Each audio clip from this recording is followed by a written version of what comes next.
ఆయనలోనే అన్ని ఋతువులు ఉన్నాయి. ప్రతి ఋతువు వల్ల వచ్చే ప్రయోజనం రాముడిస్తాడు. అలాంటి ఋతువు సుదర్శన. ఋతువులతో ఉన్న ప్రకృతి ఎప్పుడు చూడడానికి చాలా బాగుంటుంది. అదే సుదర్శన, చక్కని దర్శనం కలవాడు. చక్కని దర్శనం కలవాడంటే అర్థం తెలుసా?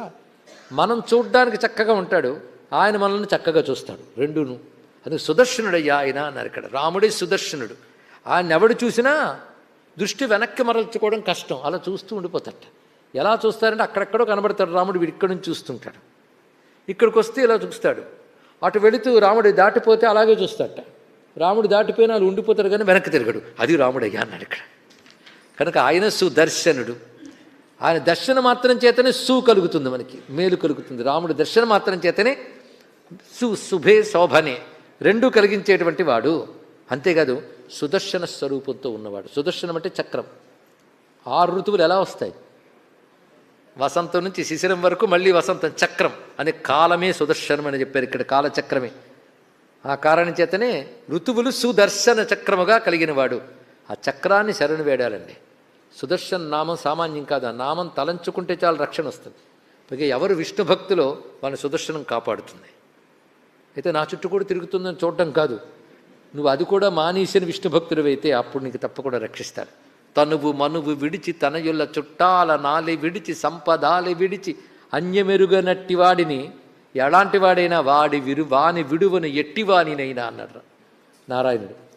అన్నీ విడిచిపెట్టి నన్నే పట్టుకున్న వాడిని ఎప్పుడు విడిచిపెట్టనన్నాడు. ఎప్పుడు తెలుసా ఈ సందర్భం? అంబరీషుడిని అనుగ్రహించినప్పుడు. అంబరీషుడికి ఏమీ లేదు, ఎవరి మీద కోపం లేదు, ద్వేషం లేదు. ధర్మబద్ధంగా విష్ణు కర్మగా రాజ్యపాలన చేశాడు అంతే, విష్ణు ప్రీతిగానే. దాని మీద కూడా మమకారం లేదు.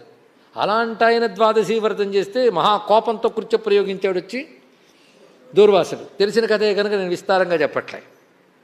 అప్పుడు నా మీద ప్రయోగిస్తావా అనలేదు, దండం పెట్టి నిలబడ్డాడు. అది అండి, ప్రతీకార క్రియ కూడా చెయ్యలేదు, నిలబడ్డాడు. అత్యంత వినయంగా నిలబడ్డాడు అంతే.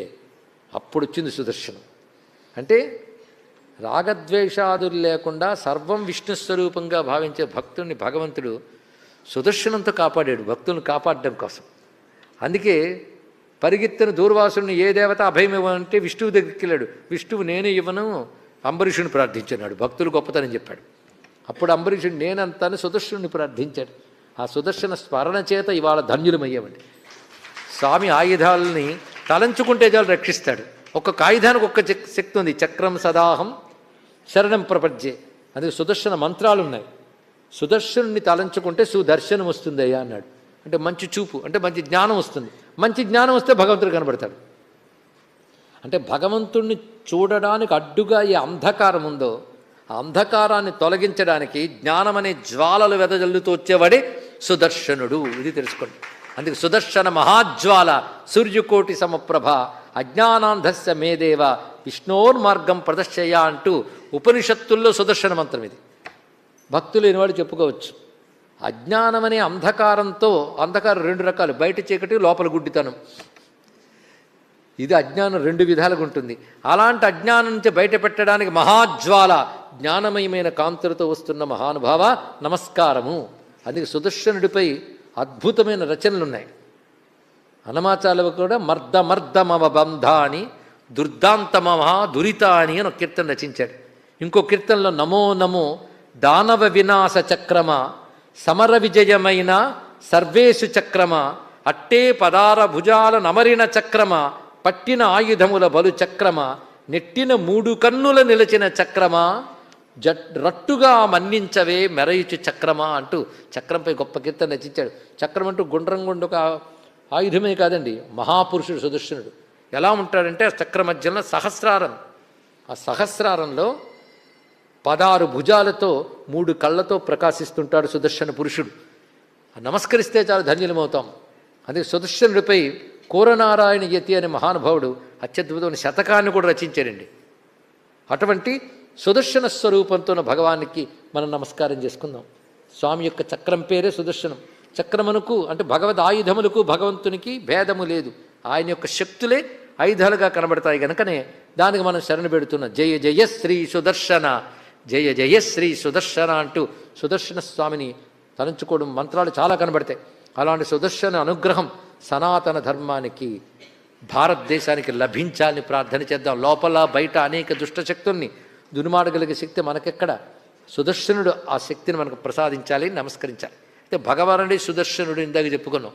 చక్కని చూపులు కలవాడు. ఆయన చూపుల్లో వికారాల్లో కపటం లేదు. పద్మపత్రాయతే క్షణం రామం అని చెప్పారు కదా. సోమవత్ ప్రియదర్శన, అతీవ ప్రియదర్శన. రామచంద్రమూర్తి గురించి ఎన్ని మార్లు వర్ణించాడు వాల్మీకి. అందరికీ ప్రియదర్శనుడు, ఎవరు చూస్తే వారికే ప్రీతి కలిగించేవాడు. అదే సుదర్శన స్వరూపము. అయితే ఋతువులు సుదర్శనము చెప్పడంలో అంటే ఋతువులు ఎన్నండి? ఎక్కడున్నాయి? బయట కాదు, నీ లోపల ఉన్నాయట. ఆ ఋతువుల్లో ఒక్కొక్క ఋతువులో ఒక్కొక్క భూతతత్వం ప్రకోపిస్తూ ఉంటుంది. అలా ఋతువుల్ని నియంత్రించే పంచభూత ప్రకృతి ఎక్కడున్నది అంటే మూలాధారం నుంచి విశుద్ధి వరకు పంచభూతములైతే, మనస్తత్వం ఆజ్ఞాచక్రమైతే 6 ఋతువులు 6 చక్రముల్లాగుంటూ ఉంటే దాని పైన సహస్రారం సుదర్శనంగా ప్రకాశిస్తోంది. వీటన్నిటిలో ఉన్నవాడు గనక ఋతుసుదర్శన. ఈ ఋతువులు సుదర్శనములు అయితే కాల